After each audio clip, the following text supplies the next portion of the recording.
Hi dear darlings, welcome back to Cheer Give Beautiful Smiles ಚಾನಲ್ಗೆ.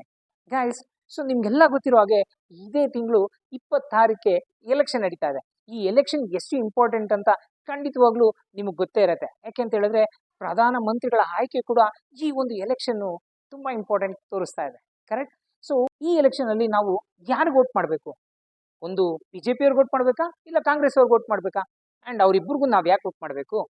ಅವರು ನಮಗೆ ಅಂತ ಏನ್ ಮಾಡಿದ್ದಾರೆ, ಇದ್ರ ಬಗ್ಗೆ ಒಂದಷ್ಟು ಇನ್ಫಾರ್ಮೇಶನ್ ತಗೊಂಡ್ಬಂದು ನಿಮ್ಮ ಮುಂದೆ ಇಡೋ ಪ್ರಯತ್ನ ನಾನು ಮಾಡ್ತಾ ಇದ್ದೀನಿ.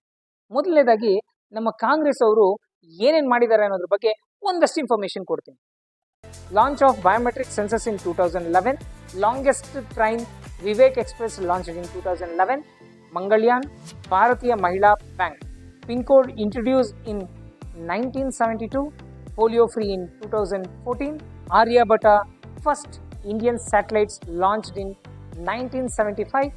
ಅದೇ ಥರ Indira canteen 200 unit electric free, bus free, Annabhagya, Yuva Nidhi scheme, Gruhalakshmi.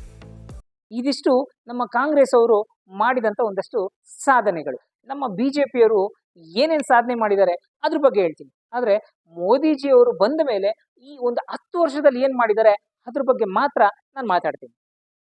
ಒಂದೇ Bharat, defence corridor, 3 talaq, maternity leave, 1 rank 1 pension, free attack, make in India in defence, citizen amendment act, Atal pension Yojana, Beti Bachao Beti Padhao, article 370, Atmanirbhar Bharat, G20, Covid vaccine, free vaccine, Suryayaan, Chandrayaan, Kashi corridor, ದಂಜನ್ Yojana, GST, demonetisation, Swachh Bharat, smart city, rapid rail, make in India.